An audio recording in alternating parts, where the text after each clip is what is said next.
Okay, so good morning everyone. Today we'll be starting the topic of modals. M-O-D-A-L-S.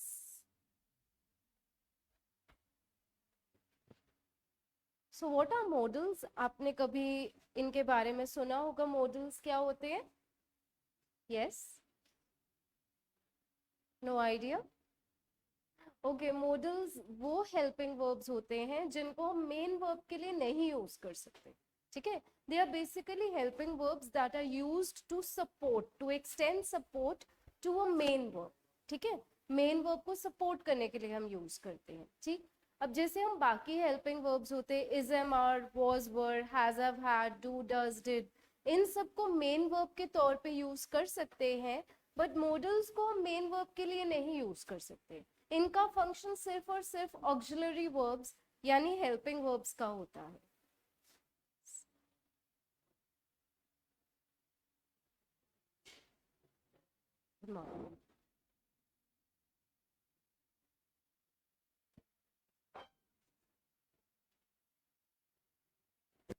So we have will, shall, would, should,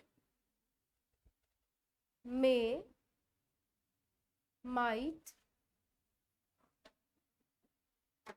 can, could, used to, ought to as our modals. Good morning.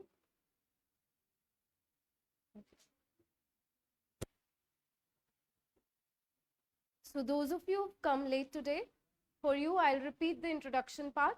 हमने modals का topic start किया है. modals हमारे helping verbs होते हैं जो कि main verb के साथ हम यूज करते हैं ताकि उनको सपोर्ट कर सके. हेल्पिंग वर्ब्स का मतलब ही क्या होता है? जो हेल्प करे, सपोर्ट करे. तो मेन वर्ब को ये सपोर्ट करते हैं, इनको हम बोलते हैं modals. हमारे पास और भी हेल्पिंग वर्ब्स होते हैं जैसे is, am, are, was, were, has, have, had, do, does, did. ये सारे हमारे क्या होते हैं? ये भी हेल्पिंग वर्ब्स होते हैं. बट ये इनमें और मॉडल्स में क्या डिफरेंस होता है कि जो बाकी के हेल्पिंग वर्ब्स हैं हमारे, उनको हम मेन वर्ब के लिए भी यूज कर सकते हैं. जैसे अगर मैं सेंटेंस लिखती हूँ he is my friend, here हमारा जो सब्जेक्ट है वो है ही, माई फ्रेंड हमारा ऑब्जेक्ट हो गया, इज क्या है? Helping verb. Is helping verb है और यहाँ पे मेन वर्ब का भी काम कर रहा है. हमारे पास कोई और वर्ब है यहाँ पे?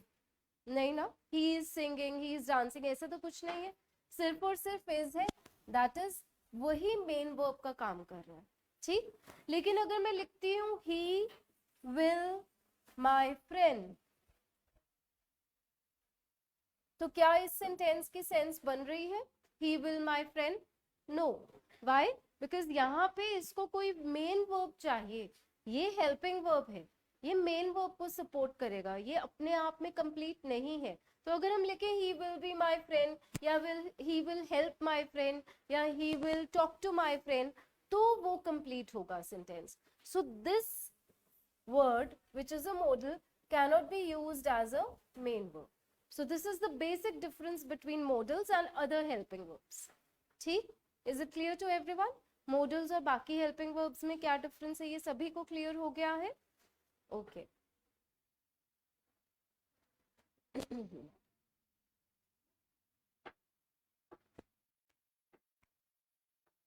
So write down one statement. Modals are helping verbs. Modals are helping verbs that cannot be used as main verbs.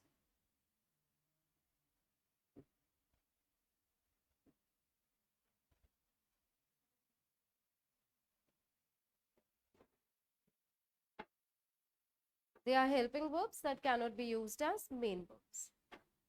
ठीक. दूसरा डिफरेंस इनमें और बाकी हेल्पिंग वर्ब्स में ये होता है कि जो बाकी हेल्पिंग वर्ब्स है is, am, are, was, were, has, have, had, वो नंबर ऑफ सब्जेक्ट के अकॉर्डिंगली चेंज होते हैं. अगर सब्जेक्ट सिंगुलर हो तो सिंगुलर हेल्पिंग वर्ब आता है, अगर सब्जेक्ट प्लूरल हो तो प्लूरल हेल्पिंग वर्ब आता है। लेकिन ये models irrespective of the number of subject same रहते हैं, ठीक है। अगर मैं लिखूं ही विल कम, इतना पार्ट सभी ने नोट डाउन कर लिया? Okay okay.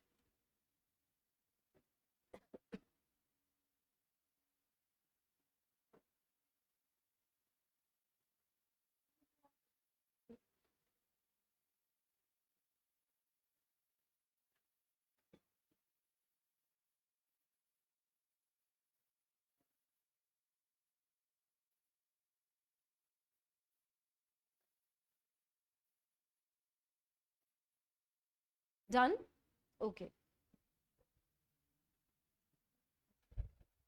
So suppose we have this sentence, he will come. Here our subject is he. He हमारा subject है, उसके साथ हमने will come यूज किया। Suppose he की जगह हम लिखते हैं they, तो they के साथ will चल सकता है, they will come।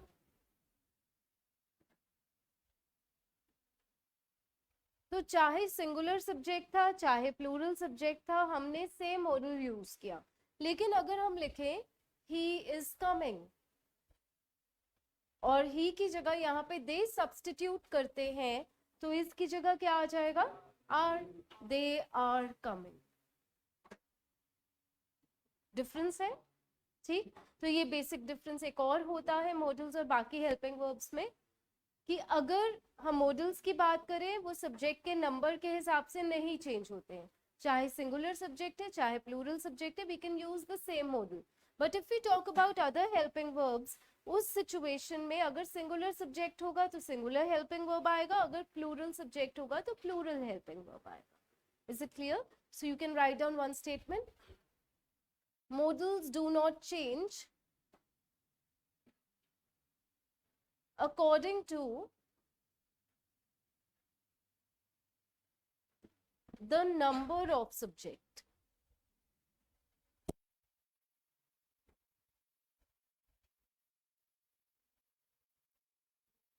Modals do not change according to the number of subject.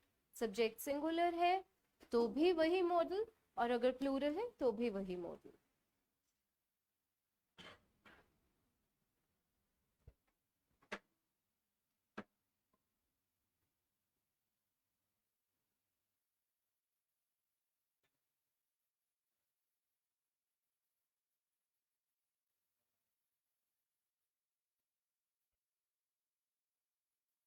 Yes, please maintain silence.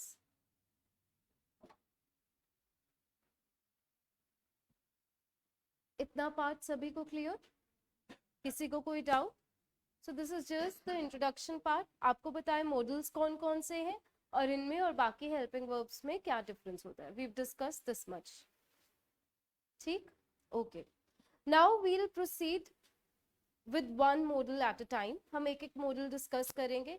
अब क्या होता है, जितने भी मॉडल्स होते हैं उनकी सिचुएशंस ओवरलैपिंग होती हैं। व्हेन वी से सिचुएशंस, मतलब जिस सिचुएशन में एक मॉडल यूज हो सकता है, जैसे एक पर्टिकुलर सिचुएशन में मे भी यूज हो सकता है, कैन भी यूज हो सकता है, विल भी यूज हो सकता है। If we are talking about possibility, तो क्योंकि ओवरलैपिंग सिचुएशंस होती तो हम अलग अलग से डिस्कस करेंगे।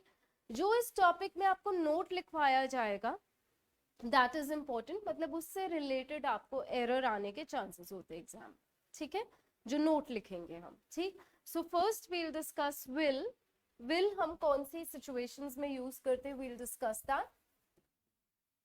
सो वी ऑलरेडी नो कि विल कहाँ पे यूज किया जाता है, फ्यूचर टेंस में, सिंपल फ्यूचर टेंस में, फ्यूचर कंटिन्यूअस में, फ्यूचर परफेक्ट में, फ्यूचर परफेक्ट कंटिन्यूअस, सभी में आता है विल। तो विल और शैल हमारे सिंपल फ्यूचर टेंस में यूज करते हैं। ये हमारा पहला जो है सिचुएशन। So these are the situations that we are going to write down, कि कौन कौन सी सिचुएशन में यूज करते हैं। फर्स्ट लिखो, to express simple future tense. To express simple future tense.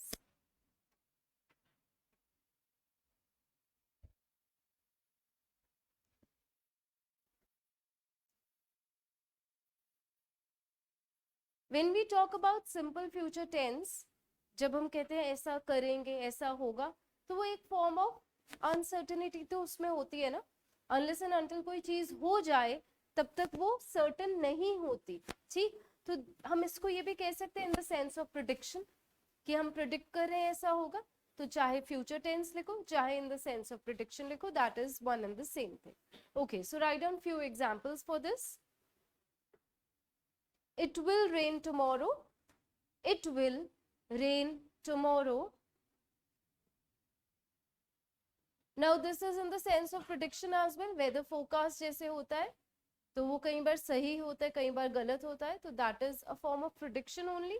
ठीक, अब यहाँ पे विल की जगह हम कैन भी लिख सकते थे, it can rain tomorrow, it might rain tomorrow, तो बहुत सारे मॉडल्स आ सकते हैं एक सिचुएशन में, इसीलिए अलग अलग से डिस्कस करते हैं। ठीक है, next sentence, he will go to school, he will go to school next week, he will go to school next week.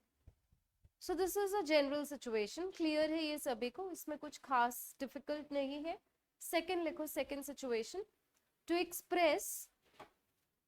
express willingness, willingness, intention or wish,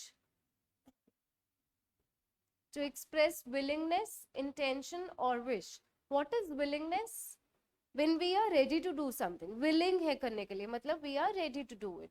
Intention हमारी मर्जी, wish again मर्जी, तो almost same चीजें हैं, तो अगर हमने ये इन चीजों को express करना हो तो will use कर सकते हैं। ठीक है, example, I will lend you some money, अब इधर I will की जगह I shall भी आ सकता था, I can भी आ सकता था, I may भी आ सकता था। सी, जो ये मॉडल्स हैं, क्योंकि सेंटेंसेस बहुत वेग होते हैं, मतलब क्लैरिटी नहीं है कि कौन सा पर्टिकुलर मॉडल आना चाहिए, तो ऐसे सेंटेंसेस एरर के फॉर्म में नहीं आते। जहां पे हमें पर्टिकुलरली पता है कि स्पेसिफिकली यही मॉडल आना है, वो सिचुएशंस आपको एग्जाम में पूछी जाती है। जैसे हमने डिस्कस किया था कंजंक्शंस के टॉपिक में कि लेस्ट कंजंक्शन के साथ कौन सा मॉडल यूज करते हैं हमेशा। यस, कौन बताएगा, लेस्ट के साथ कौन सा मॉडल यूज करते हैं? नोबडी रिमेंबर्स, शुड यूज करते हैं। लेस्ट के साथ हमेशा शुड आएगा और उसके साथ नॉट नहीं आता है। ठीक है, तो ये एक पर्टिकुलर सिचुएशन है जिससे रिलेटेड सेंटेंस आता है एग्जाम में। ठीक है, ऐसे एग्जाम्पल्स आएंगे आपको। क्लियर? तो जो ये सिचुएशंस है जहाँ पे ओवरलैपिंग कंडीशंस है, कोई और मॉडल भी आ सकता है, वो कम पूछी जाती है, क्योंकि दो सेंटेंसेस आर वेग, आपका फिक्स्ड आंसर उसमें नहीं है, इसीलिए उसके आने की पॉसिबिलिटी कम होती है, ना के बराबर ही होती है। Okay, so we were writing I will lend you some money, यहाँ पे दिस इज माय इंटेंशन और दिस इज माय विलिंगनेस कि I am willing to lend you some money. ठीक, next example, the captain said that, the captain said that, that मत लिखो, inverted commas के साथ लिखो, बिकॉज अगर हम that लिखते हैं तो फिर हमें रिपोर्टेड स्पीच करनी पड़ेगी। the captain said, comma inverted commas open, captain कप्तान, the captain said, कोई भी नेम लिख के, Raghav will lead the team.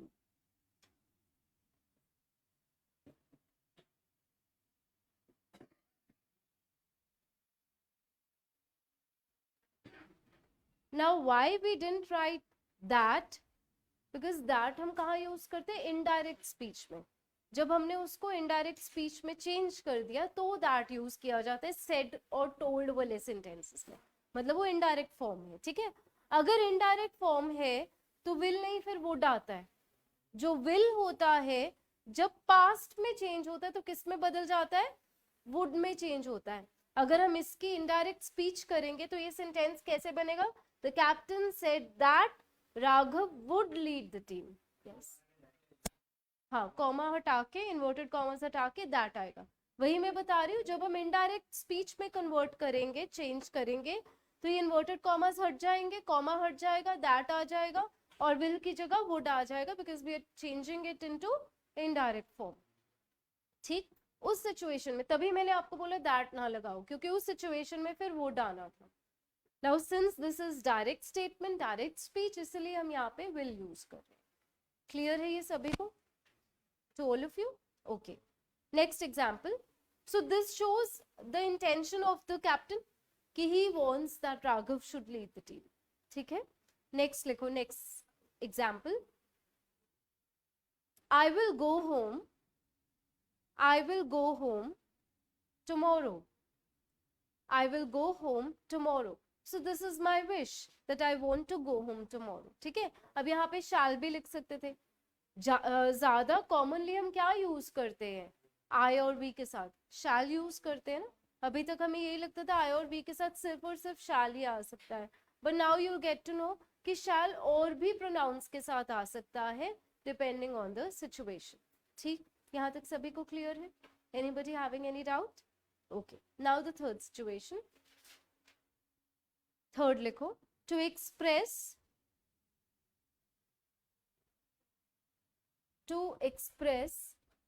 request, invitation, order. To express request, invitation or order in yes or no question form. In yes or no question form with you as subject. With you as subject.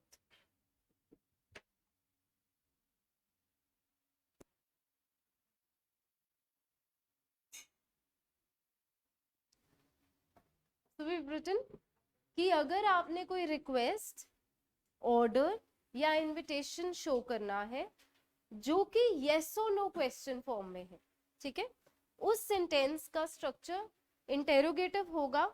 और कैसा interrogative? जिसका answer yes या no होगा. जैसे हम बोलते हैं ना, is it, will you go, will you come, तो इनका आंसर क्या होगा? yes या no फॉर्म में होगा ना.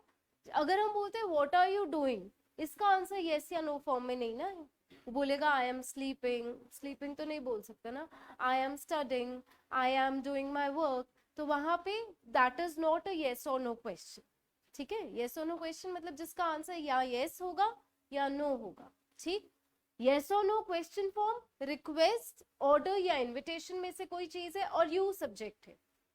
ये तीनों कंडीशंस जब फुलफिल होंगी तो कौन सा मॉडल आएगा? विल आएगा. और कोई मॉडल नहीं आ सकता उस सिचुएशन में, सिर्फ और सिर्फ क्या आएगा? फिर विल आएगा. ठीक, so this situation is important because यहाँ पे we will specifically use will only. ठीक, एग्जाम्पल लिखो इसका. Will you do me a favour? Will you do me a favour?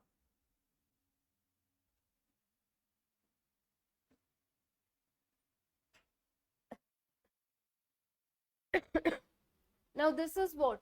A kind of request. अगर हम प्लीज लगा देते तो वो रिक्वेस्ट पूरी एक्यूरेटली साउंड करनी थी.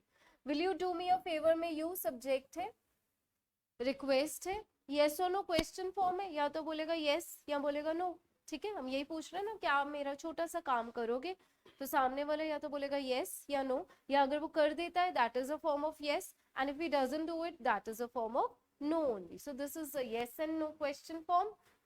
रिक्वेस्ट है, यू सब्जेक्ट है, तो यहाँ पे हमने फिर क्या यूज किया? Will. Is it clear? Okay, next लिखो, next sentence. Will you shut up? Will you shut up?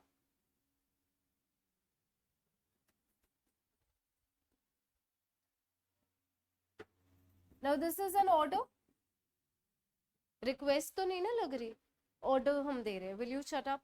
तो जैसे सिंपली शट अप की बजाय हम ये स्ट्रक्चर यूज कर रहे हैं. यू सब्जेक्ट है, ऑर्डर है और येस और नो क्वेश्चन फॉर्म है.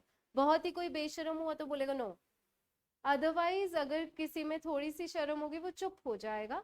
मतलब उसने एक्सप्लिसिटली येस तो नहीं बोला but his body language and his reticence show, मतलब उसका चुप होना शो कर रहा है कि वो बात मान गया है, ठीक है, उसका आंसर यस है। तो यस और नो क्वेश्चन फॉर्म है, यू सब्जेक्ट है, और क्या है ये, एक ऑर्डर है, इसीलिए इसको हम किसके साथ लिखेंगे, कौन से मॉडल के साथ लिखेंगे, विल के साथ। क्लियर? ओके, नेक्स्ट लिखो, will you like to have a cup of tea?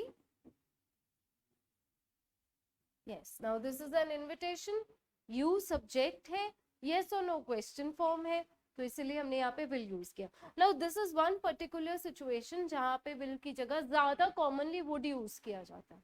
हमें ऐसे पूछते would you like to have coffee, would you like to have tea, तो हम ज्यादा would use करते हैं than will। So this is an exception जहाँ पे will की जगह ज्यादा commonly क्या use किया जाता है, would use किया जाता है। तभी हम हमेशा कहते हैं कि a language can not be bound in rules, आप उसको फिक्स नहीं कर सकते हो रूल्स में, because language is something which is very flexible, her situation में कुछ ना कुछ चेंजेस आते हैं, तो क्योंकि बहुत फ्लेक्सिबल है इसीलिए इसको रूल्स में बांधना पॉसिबल नहीं है, तभी हम बोलते हैं ना exception, you can not follow the rules blindly, आपको ध्यान देना है, ठीक, तो इसीलिए ध्यान देना है क्योंकि ऐसी सिचुएशन भी आ सकती है, ठीक। तो यहाँ पे ब्रैकेट्स में लिख लो, would is more commonly used in this situation, इस सेंटेंस के नीचे ब्रैकेट्स में लिखो would is more commonly used in this situation.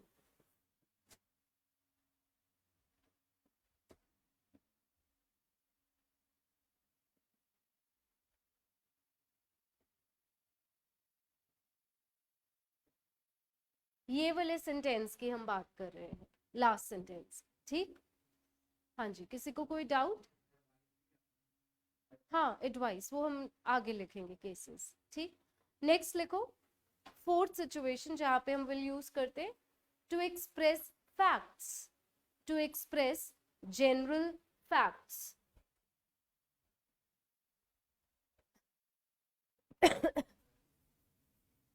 हाँ जी, अब फैक्ट्स अगर हमने एक्सप्रेस करने हो तो कॉमनली कौन सा टेंस यूज करते हैं, कौन बताएगा?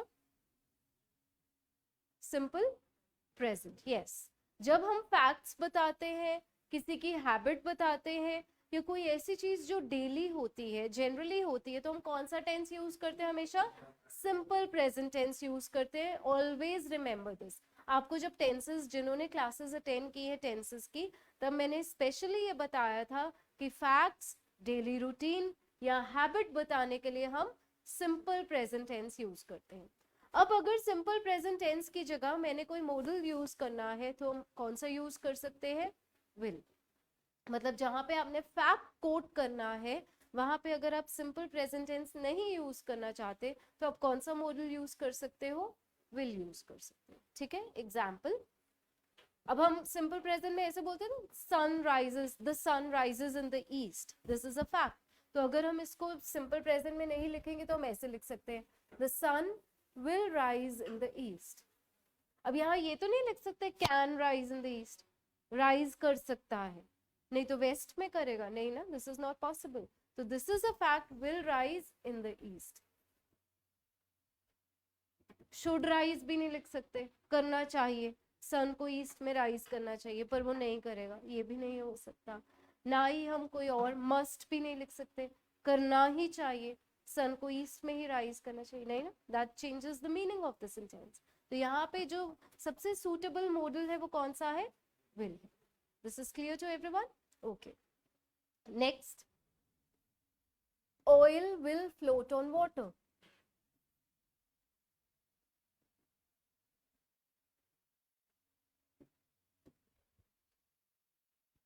Now this is also a fact। अगर मैं एक स्टेटमेंट बोलूं, if we add a few drops of oil into a bowl of water, then oil will float on water।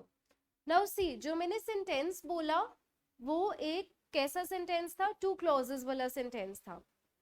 पूरा सेंटेंस ऐसे होना चाहिए था, if we add a few drops of oil into a bowl of water,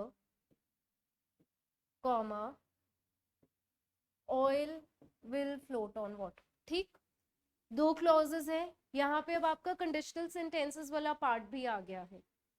conditional sentences में क्या था, एक होता है इफ क्लॉज और दूसरा होता है मेन क्लॉज।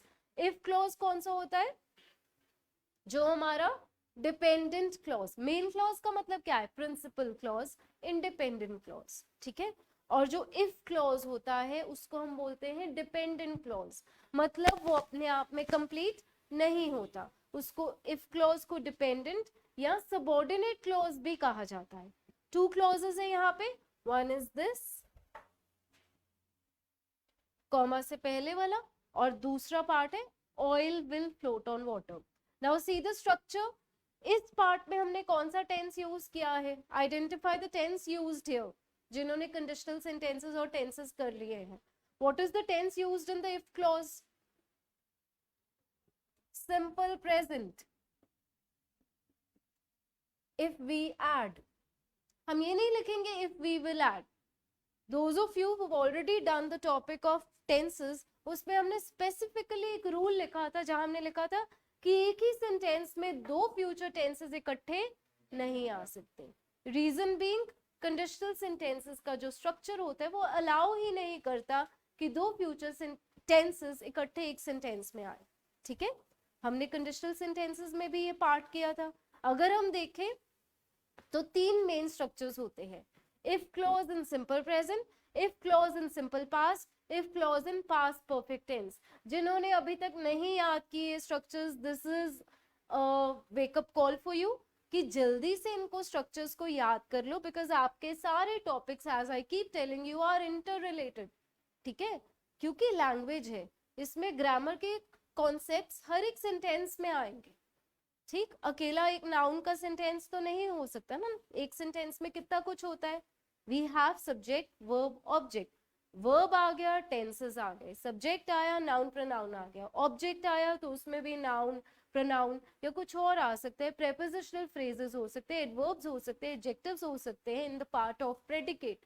तो बहुत कुछ होता है एक सेंटेंस में, इसलिए सब कुछ इंटर रिलेटेड। आप ये नहीं कह सकते अगर मेरे को पिछला मैं भूल जाऊं तो अगला समझ आ जाएगा, ऐसा नहीं है, ठीक।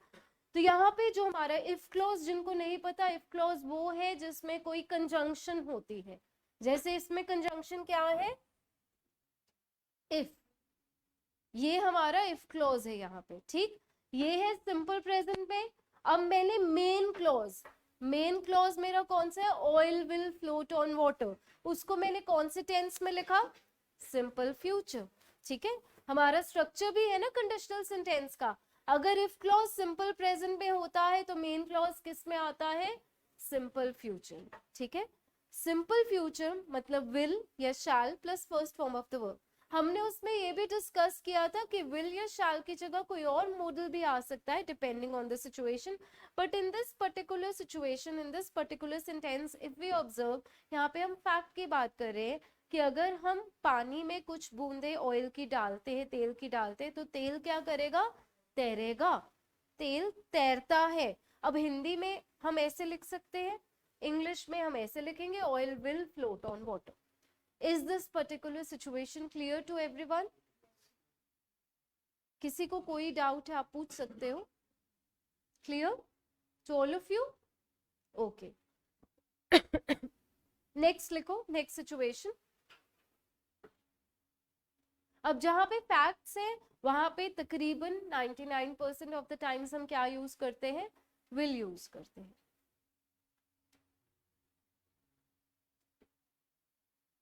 नेक्स्ट लिखो, to express some characteristic habit,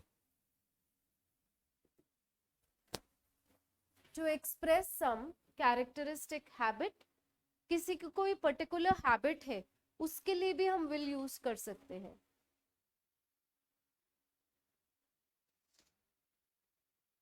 example, if you ask him, comma, he will tell you everything. If you ask him, comma, he will tell you everything. Next, One more example. She will sit there. She will sit there for hours doing nothing.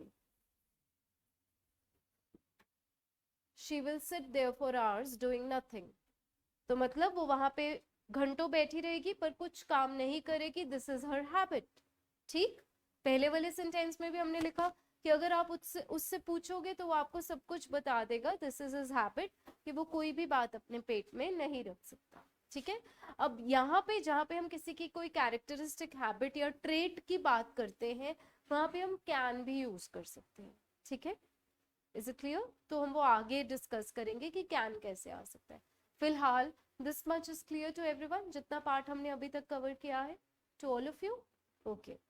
Next लिखो, to express determination. To express determination.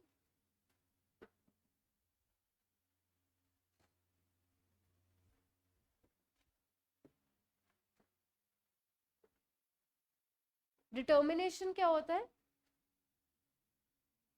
जब आपने संकल्प ले लिया है, आपने अपने आप से ही जैसे प्रॉमिस कर लिया है that I want to do something, I have to do it, तो उस सिचुएशन में हम विल यूज करते हैं. अब डिटर्मिनेशन शो करने के लिए कई बार हम मस्ट भी यूज करते हैं. जैसे हम बहुत स्ट्रांगली डिटर्मिन्ड है कुछ करने के लिए, वहां पे हम मस्ट यूज करते हैं. जैसे हम बोले I must stand first this time, कि मुझे इस बार फर्स्ट आना ही आना है. That show strong determination. Will जो है वो भी डिटर्मिनेशन शो करता है, बट अगर हम मस्ट के साथ लिखते हैं तो वो ज्यादा स्ट्रॉन्ग डिटर्मिनेशन शो करता है. ठीक. एग्जाम्पल, we will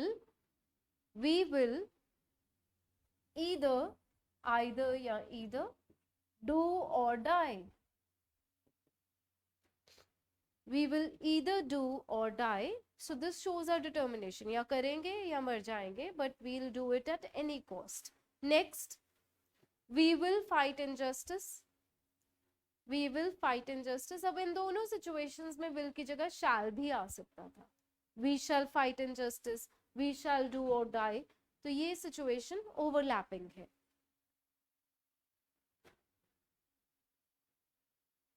क्लियर है? ये थे हमारे विल के सिचुएशंस, कहाँ कहाँ विल यूज करते हैं. This is clear to everyone? Yes, any problem? Okay. Next we move on to shall. हम शैल कहाँ पे यूज करते हैं?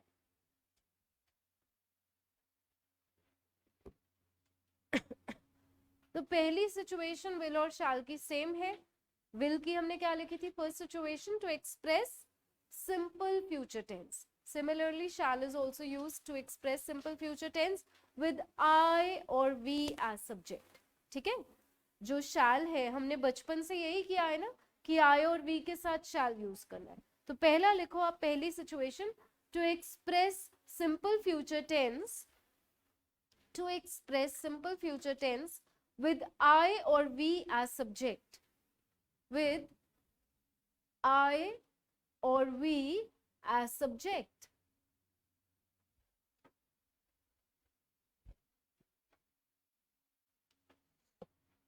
Examples लिखो.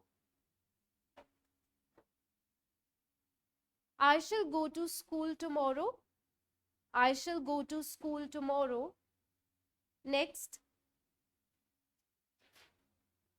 we shall go to the market. We shall go to the market in the evening.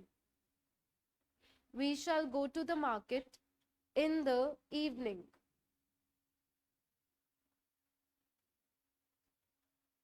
So this is quite simple. Next, लिखो second situation. To express suggestion in yes or no question form.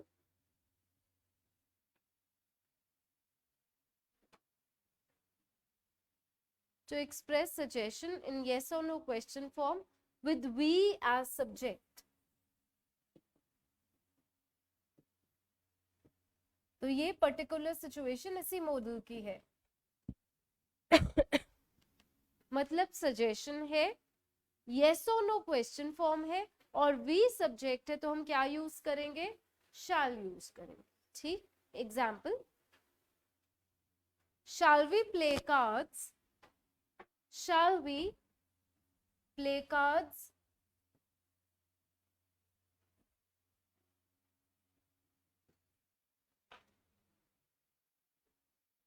अभी हमने question tags का topic class में नहीं किया है, but उससे आपको कुछ मैं लिंक करूंगी ये टॉपिक को।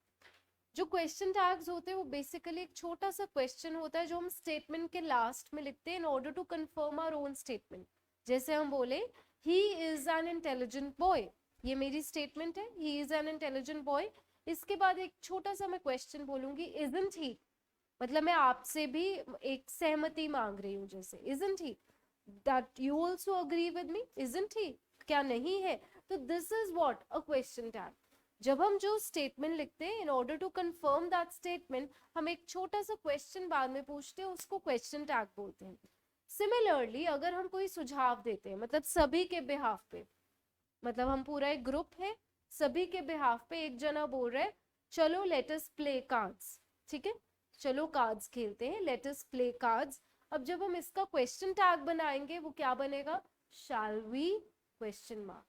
तो जो शैल वी है वो सुझाव के लिए होता है, सभी के लिए एक इंसान सुझाव दे रहा है और वो खुद को हम कह के रेफर कर रहा है, मतलब रिप्रेजेंटेटिव है वो पूरे ग्रुप का, तो वो हमको रेफर कर रहा है। तो वहां पे फिर हम क्या यूज करते हैं, शैल यूज करते हैं, shall we play cards, shall we go for a picnic. तो ऐसे सेंटेंसेस होते हैं।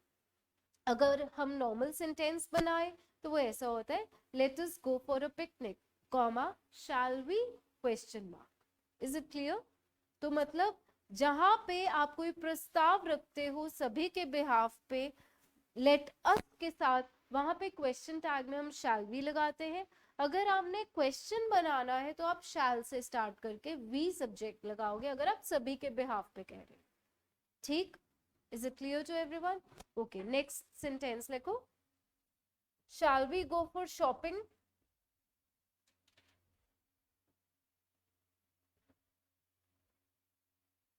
Shall we go for shopping tomorrow या नेक्स्ट वीक, कुछ भी ऐड कर लो।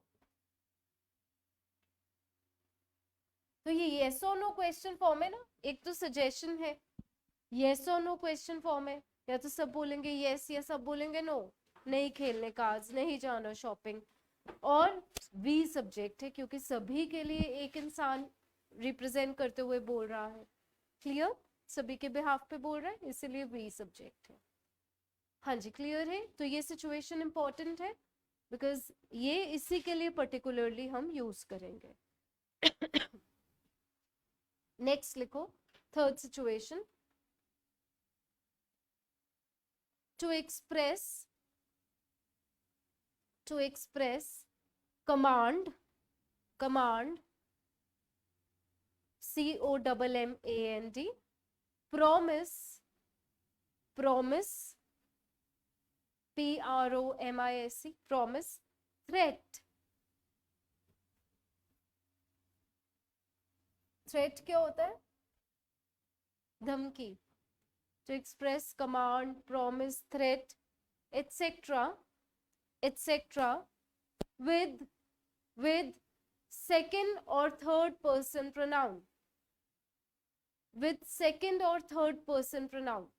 तो मतलब अभी तक हम यही पढ़ते आए थे बचपन से कि शैल आई और वी के साथ यूज होता है, बट अगर कमांड है, प्रॉमिस है, थ्रेट है, तो आप सेकंड या थर्ड पर्सन प्रोनाउन के साथ भी शैल यूज कर सकते हैं। ठीक है, example, you shall leave the room,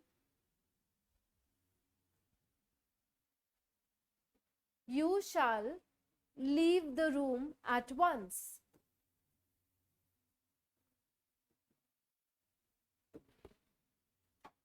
Now get out का थोड़ा sophisticated way है ये बोलने का, you shall leave the room at once means you ordered to leave the room at once, तो this is an order, ठीक है, और order है, हम shall इसलिए यूज करें क्योंकि सेकंड पर्सन प्रोनाउन हमने यूज किया you, ठीक है।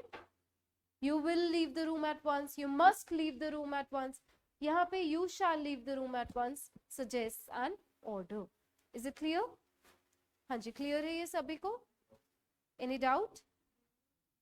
Will भी आ सकता है, you will leave the room at once, but will इतना clarity नहीं दे रहा जितना कि shall दे रहा है. That will be a question. Will you leave the room at once? ठीक है, वो एक question हो जाएगा. और उसमें हम कह सकते हैं कि हम एक, उसमें फिर ये ज्यादा सजेस्ट हो रहा है कि हम उसकी मर्जी मांग रहे हैं. Will you leave the room at once? Now this sounds more like asking him कि क्या आप जाओगे. यहाँ पे ये ऑर्डर है कि you shall. I am saying that you have to leave the room at once. ये उस फॉर्म में सजेस्ट कर रहा है. ठीक है, जहाँ पे हम will you करते हैं वो it sounds more like कि हम उसको पूछ रहे हैं कि क्या आप जाओगे. So that can sound like a request. ठीक, but this sounds more of an order. ये वाला, ये स्टेटमेंट है. अगर will आगे आ जाएगा, हाँ वो इंटेरोगेटिव होगा. हमने इंटेरोगेटिव में क्या लिखा है कि उसमें क्या होगा, रिक्वेस्ट, इनविटेशन या ऑर्डर होगा, जहां पे will स्टार्टिंग में होगा और you सब्जेक्ट होगा. फिर वो इंटेरोगेटिव yes और no क्वेश्चन फॉर्म ही होगा. ठीक है, हाँ तो वो भी एक कि तुम्हें जाना ही पड़ेगा. ठीक है, तो this is also an overlapping situation कि जहाँ पे कोई और मॉडल भी आ सकता है, बट विल से ज्यादा सुटेबल यहाँ पे क्या है, shall. ठीक, we are talking about suitability and not about correctness. तो सुटेबल ज्यादा यहाँ पे क्या है, shall. ठीक, नेक्स्ट सेंटेंस लिखो, next example. You shall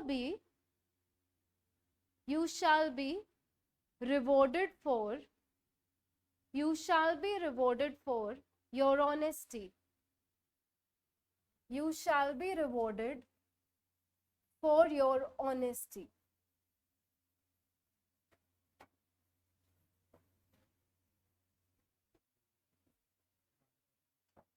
Now this is what? A promise to you that you shall be rewarded for your honesty. ठीक है, हम आपको प्रॉमिस कर रहे हैं कि अगर आप ऑनेस्ट रहते हो तो आपको रिवॉर्ड जरूर दिया जाए. ठीक, क्लियर है ये?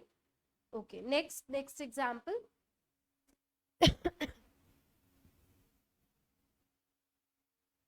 You shall be here. You shall be here for the meeting.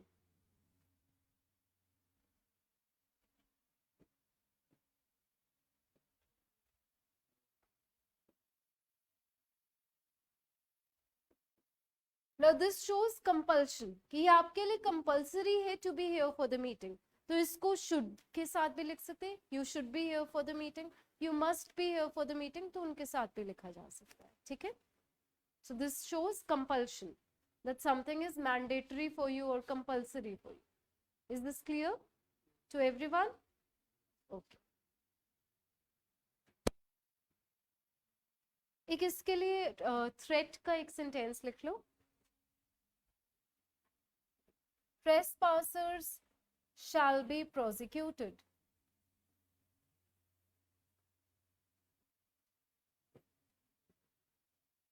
तो जहां पे भी आपने ये साइन पढ़ा होगा, वार्निंग पढ़ी होगी, हमेशा shall के साथ लिखा होता है. Trespassers shall be prosecuted.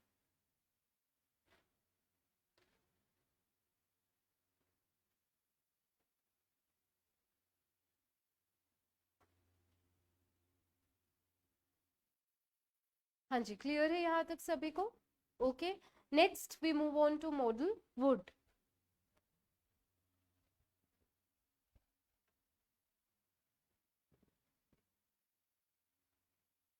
तो वुड हम कहाँ पे यूज करते हैं? जब हम रिपोर्टेड स्पीच करते हैं तो विल किस में चेंज हो जाता है, वुड. ठीक है, तो it is used as past tense of will. जब हम किसी को कुछ पूछते हैं, ऑफर करते हैं, तो हम पूछते हैं ना, would you like to have tea और कॉफी, वहां पे वुड यूज किया जाता है. अगर हमने कुछ सजेशन देना है तो वहां पे भी वुड यूज किया जाता है. कोई हम प्रेफरेंस अपनी शो कर रहे हैं कि मैं ऐसा करूंगा, ऐसा करने से अच्छा मैं मरना पसंद करूंगा, I would die rather than do this, तो वहां प्रेफरेंस शो करने के लिए भी हम वुड यूज कर सकते हैं. ठीक, तो फर्स्ट लिखो to express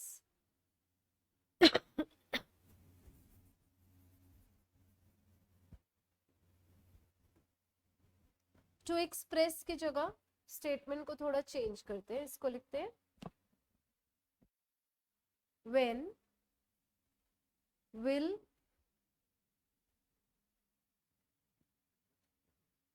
will changes to would, when नहीं will changes to would, when we change the sentence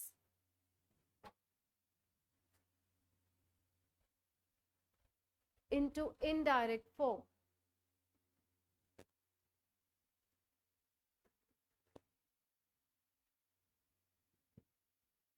Will changes to would when we change the sentence into indirect speech form या speech.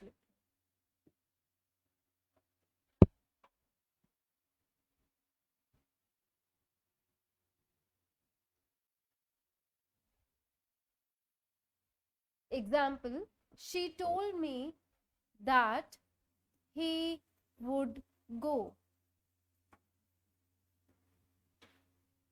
She told me that he would go. Now ये direct speech में कैसा sentence था? Direct form में she said to me, comma, inverted commas open, he will go, full stop, inverted commas close. ठीक, जब हमने इसको इनडायरेक्ट फॉर्म में चेंज किया, this is indirect and this is direct, तो ये आपके लिए सिर्फ ये सेंटेंस इंपॉर्टेंट है, ये मैं आपको एक्सप्लेन कर रही हूँ कि कैसे रिपोर्टेड स्पीच करने के बाद विल वुड में चेंज हो गया. तो she said to me, said to told में चेंज हुआ, टोल्ड के साथ टू नहीं लगाते अगर ऑब्जेक्ट दिया हुआ है. फिर हमने इन्वर्टेड कॉमास हटाए, दैट लगाया, ही प्रोनाउन सेम रहेगा, विल किस में चेंज हो गया? वुड में. तो दैट एक आपका हिंट होता है कि this sentence is in indirect form. एक तो हो गया टोल्ड या सेड वर्ड, जिससे पता चलता है कि स्पीच से रिलेटेड है. सेड, टोल्ड, एक्सक्लेम्ड या क्वेश्चनड या इंक्वायर्ड, ऐसा कुछ वर्ड है तो वो स्पीच से रिलेटेड सेंटेंस होता है. दूसरा वर्ड होता है दैट, और फिर आपको पता है कि अगर हम इनडायरेक्ट फॉर्म में लिख रहे तो विल नहीं आएगा, क्या आएगा? वुड आएगा. जो शैल होता है ना मॉडल, वो भी 99% ऑफ द टाइम्स वुड में चेंज होता है, शुड में नहीं. क्योंकि शुड का मतलब क्या होता है? करना चाहिए. यू शुड डू दिस मतलब आपको करना चाहिए. लेकिन वुड का मतलब क्या है? वो करेगा या वो करेंगे, उस सेंस में हम बोल रहे हैं. तो अगर हम शैल को शुड में चेंज करते हैं तो सेंटेंस का मीनिंग चेंज हो जाएगा. सपोज इफ आई राइट कि he said to me, comma, inverted commas open, I shall go tomorrow, full stop, inverted commas close.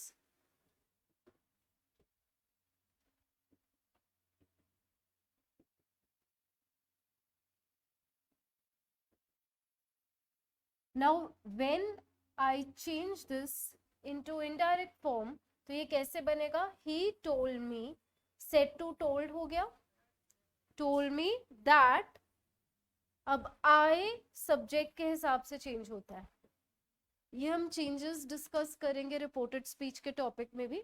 अभी एक आपको जनरल आइडिया देने के लिए, he told me that he, अब शैल को शुड नहीं लिखेंगे, ही शुड गो टुमारो नहीं, ही वुड गो टुमारो, क्योंकि यहाँ पे वो क्या कहना चाहता है? मैं कल जाऊंगा. और अगर मैं लिखती हूँ ही शुड गो टुमारो तो उसका मतलब क्या है? कि उसको कल जाना चाहिए. मीनिंग चेंज हो गया ना.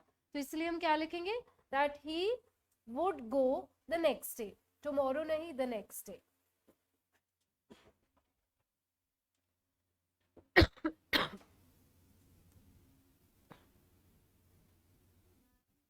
हाँ जी, हाँ जी.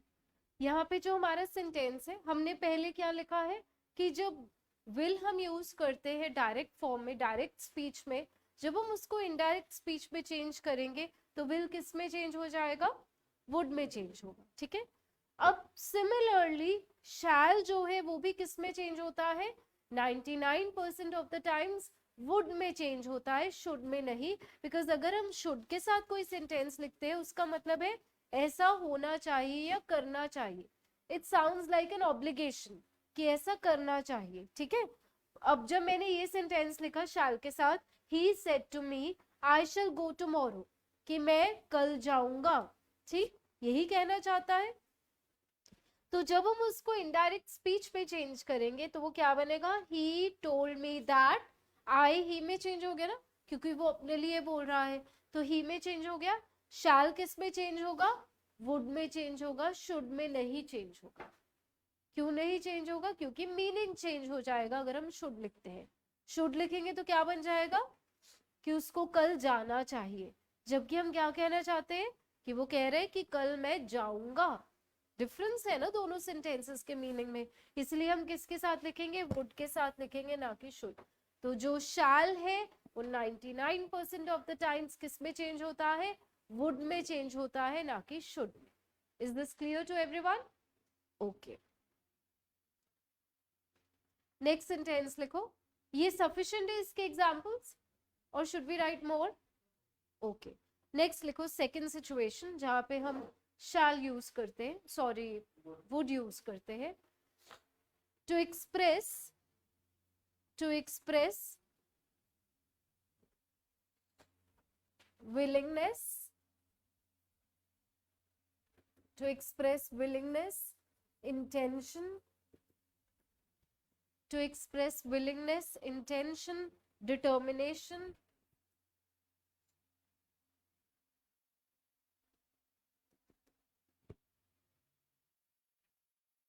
और probability। probability, probability क्या होता है, अगेन पॉसिबिलिटी ना, पॉसिबिलिटी के लिए का सिनोनिम है probability। For example, I would do that for you, I would do that for you।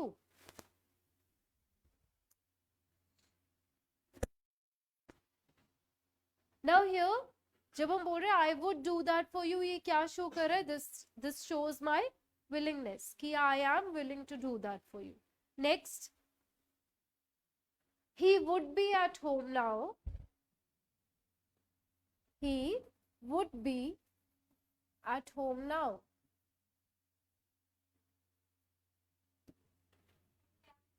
he would be at home now। तो हम ये अनुमान लगा रहे हैं कि अभी कहाँ पे होगा, वो भी घर पे होगा। So this talks about probability, ठीक, okay. Next, I would give up smoking, I would give up smoking।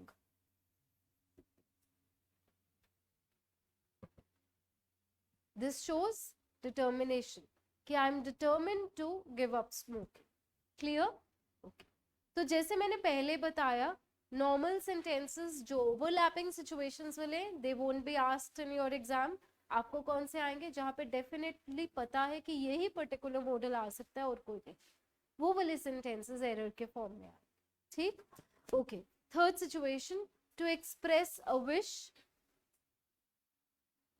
to express a wish। Example,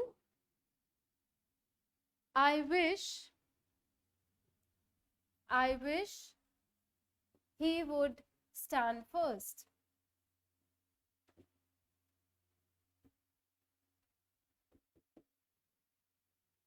I wish he would stand first।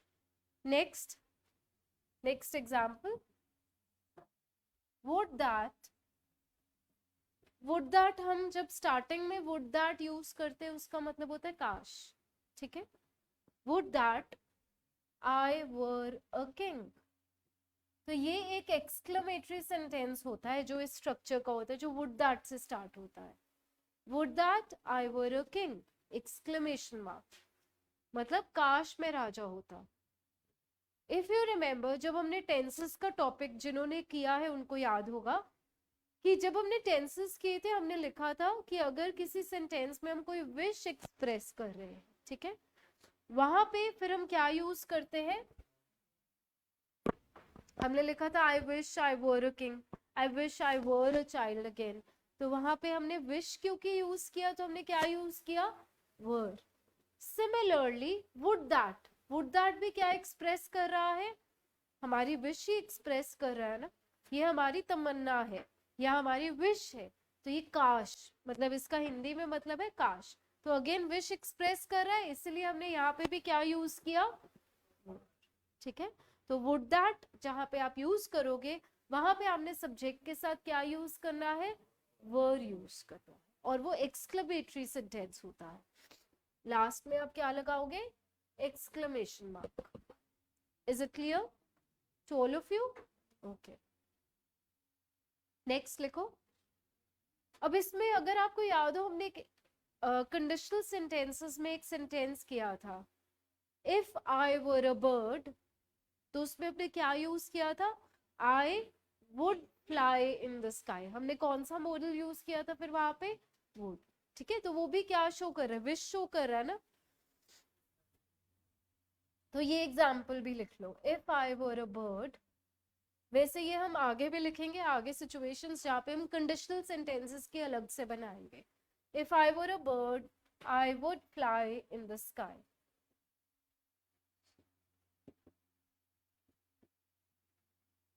तो ये इसको हम इमेजिनरी क्लॉज भी कह देते हैं इसमें। हाँ जी, इंडिपेंडेंट क्लॉज इसमें कौन सा है आप बताओ। If I were a bird, अकेला नहीं ना, complete, this is what, a dependent clause, subordinate clause है क्योंकि अपने आप में कंप्लीट नहीं है। If I were a bird then what.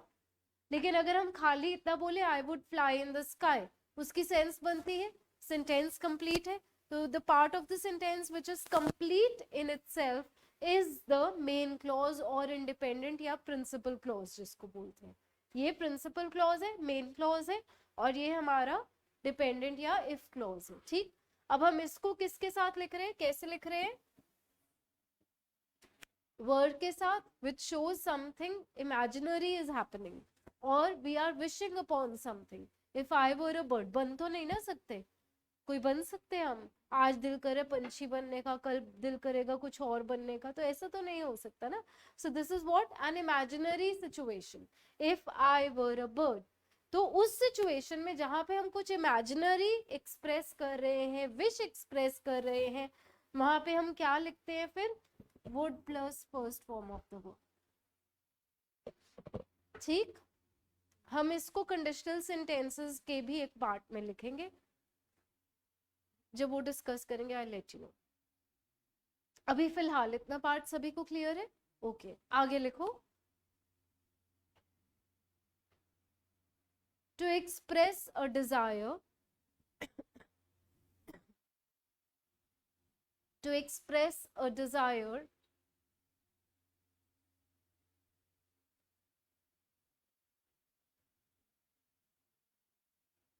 example, I would like to have a glass of water, I would like to have a glass of water।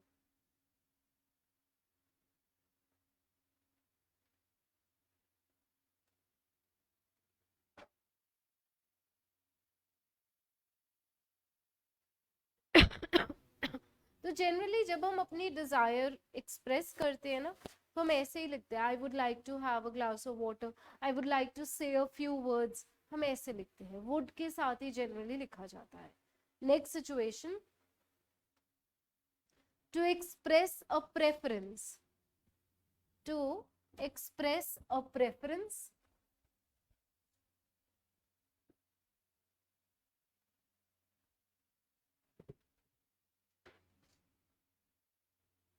Preference क्या होता है, जब हम किसी एक चीज को दूसरी से ज्यादा पसंद करते हैं, है ना, तो हम उसको प्रेफर करते हैं, तो वो हमारी प्रेफरेंस होती है। Example, I would rather die, I would rather die than beg। मतलब भीख मांगने से मैं मरना पसंद करूंगा, so that shows my preference। तो यहाँ पे हमने क्या यूज किया, would, I would rather die than beg। तो rather जहाँ पे हम यूज करते हैं प्रेफरेंस शो करने के लिए, वहां पे फिर हम क्या यूज करते हैं, than।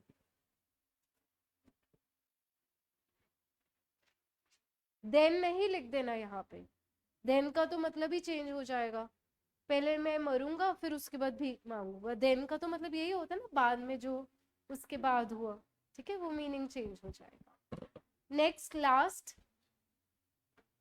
used in conditional sentences, used in conditional sentences, important है ये वाला आपका पॉइंट।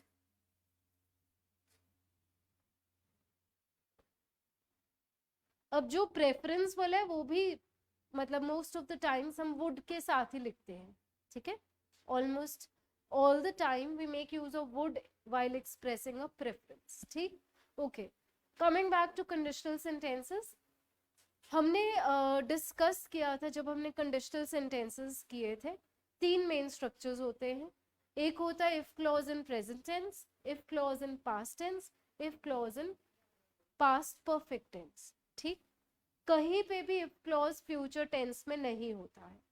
पहले हम डिस्कस कर चुके हैं if clause in present tense कि अगर आपका इफ क्लॉज प्रेजेंट टेंस में होता है तो मेन क्लॉज किस में होता है, फ्यूचर में, या फ्यूचर की जगह कोई और मॉडल भी आ सकता है डिपेंडिंग ऑन द सिचुएशन, ठीक, इतना पार्ट सभी को क्लियर है। अब अगर आपका इफ क्लॉज सिंपल पास्ट में होता है,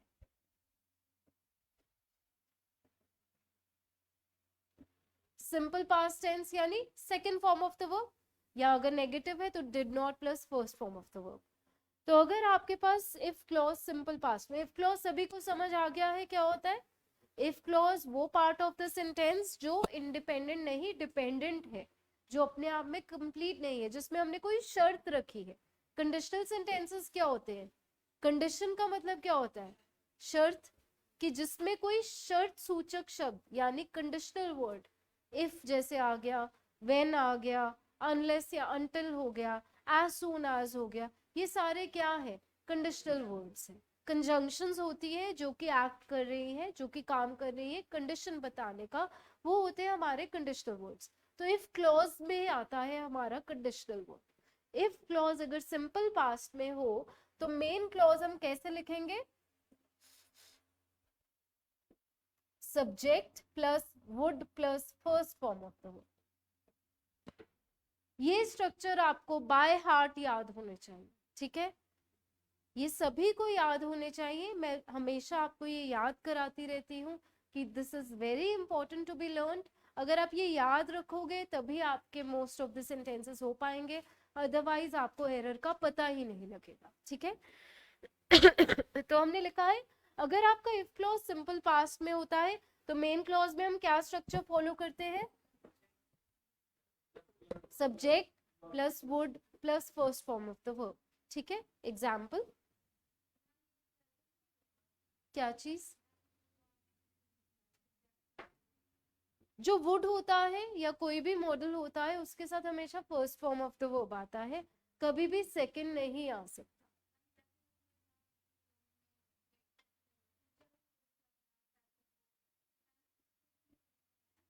इसमें हमारा इफ क्लॉज ही पास्ट में है, इसमें इफ क्लॉज अगर पास्ट में होता है, अब जैसे अगर हमारा इफ क्लॉज प्रेजेंट में था, जैसे if it rains, if it rains कौन सा टेंस है, सिंपल प्रेजेंट, अगर बारिश होती है, comma the school will remain closed, वहां पे हमने क्या यूज किया, विल रिमेन, हमने सिंपल फ्यूचर टेंस विल के साथ लिखा विल रिमेन। अगर हम ये लिखते if it rained, if it rained, now rained is what, simple past tense, तो वहां पे फिर हम क्या लिखेंगे, the school would remain closed, ठीक है। तो वहां पे फिर हम विल रिमेन नहीं लिखेंगे बिकॉज हमारा वो इफ क्लॉज पास्ट में है ना कि प्रेजेंट, तो सारा कुछ फिर चेंज हो जाता है, ठीक। Is it clear to everyone, these structures are very important, ये आपका बेस होता है, जो आपके टेंसेस होते हैं, ये टेंसेस से रिलेटेड हो गया ना, टेंसेस का ही एक्सटेंशन होता है कंडीशनल सेंटेंसेस, क्योंकि इसमें आपको स्ट्रक्चर बताया जा रहा है कि अगर एक क्लॉज में ये स्ट्रक्चर है तो दूसरे क्लॉज में कौन सा स्ट्रक्चर होगा, ठीक है। तो ये आपको एब्सोल्युटली क्लियर होने चाहिए आपके स्ट्रक्चर्स, ये क्योंकि आपका बेस है। अगर आपने लैंग्वेज में कोई भी लैंग्वेज करनी है, उसमें आपको अगर सेंटेंस बनाना ही नहीं आता तो आप वो लैंग्वेज को ना लिख सकते हो ना ही उसको बोल सकते हो। पढ़ तो आप लोगे, पढ़ के इंटरप्रेट करना भी तभी हो सकता है अगर आपकी रीडिंग अच्छी है। बाय रीडिंग ये नहीं कि स्पीड फराटेदार बोल रहे हो, वो नहीं, रीडिंग विद कॉम्प्रिहेंशन। कॉम्प्रिहेंशन का क्या मतलब होता है? अंडरस्टैंडिंग, कि आपको साथ साथ समझ भी आ रहा है। ठीक, ये नहीं जैसे रट्टा, जैसे हम रट्टे मारते हैं, एक लाइन बोल दी, पहले बचपन में ऐसे लर्न करते थे, समझ ही नहीं आते थे, हम ऐसे ही बोलते रहते थे। बट अब हम क्या करते हैं, हमें कॉम्प्रिहेंशन पैसेजेस जो होते हैं उसका मतलब क्या होता है कि आपको क्या समझ आई है पढ़ के, अकॉर्डिंगली आप उसका आंसर देते हो अपनी समझ के अनुसार। ठीक है, तो वैसे ही ये जो टेंसेस से रिलेटेड जितने भी आपके सेंटेंसेस होंगे बहुत बहुत बहुत इंपॉर्टेंट होते हैं आपके लिए, बिकॉज ये ही तो मेन टेस्ट करना है उन्होंने। लैंग्वेज को टेस्ट टेंसेस के थ्रू, सब्जेक्ट वर्ब अग्रीमेंट के थ्रू बहुत इजीली किया जा सकता है। वोकैबुलरी तो है ही है कि आपको कितनी समझ आई है वर्ड से। ठीक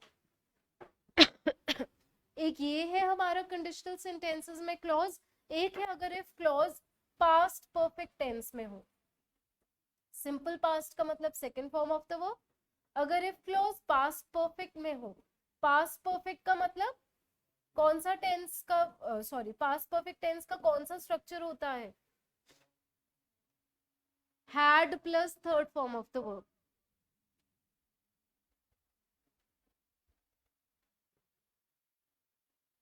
had plus third form of the verb. तो मेन क्लॉज हम कैसे लिखेंगे?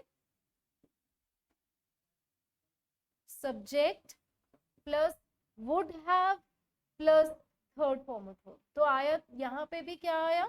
वुड आया है। इफ यू रिमेम्बर मैंने आपको बताया था कि किसी भी मॉडल के साथ, will shell would should may might can could के साथ third form of the verb सीधा नहीं आ सकता, डायरेक्टली नहीं आ सकता। आपको क्या लगाना पड़ेगा? कोई हेल्पिंग वर्ब और लगाना पड़ेगा, चाहे बीई, चाहे हैव, चाहे हैव बी।